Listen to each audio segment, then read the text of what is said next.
This next option for bringing images into Photoshop also will bring the whole image in, but it's a different way of moving the pieces, but also it allows us to take a look at some different views. So as you can see from our last time, we went ahead and we selected our whole image and we copied and we pasted and brought it in here.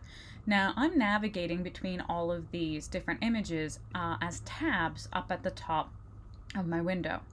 But there are other ways in which you can look at these.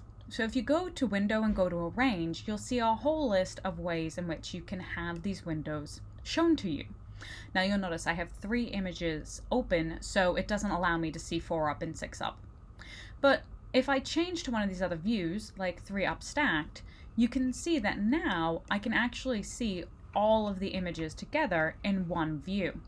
And from here, I can actually go ahead and drag and drop layers or the whole image into other ones. So I can go ahead and, as long as you can see I'm changing, when I change which window is active, that tab changes color.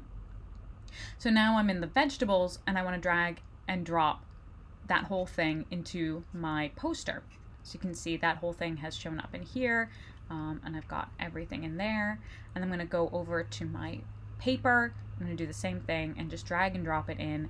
Now I want to go back because I want to see just my poster and I want to see it big. So I can go back to Window, Arrange, and if it says Consolidate All to Tabs, that always has you go back to that original view where everybody's just on their own tab up at the top. Now in both of these examples, we have brought in the whole piece from our source image.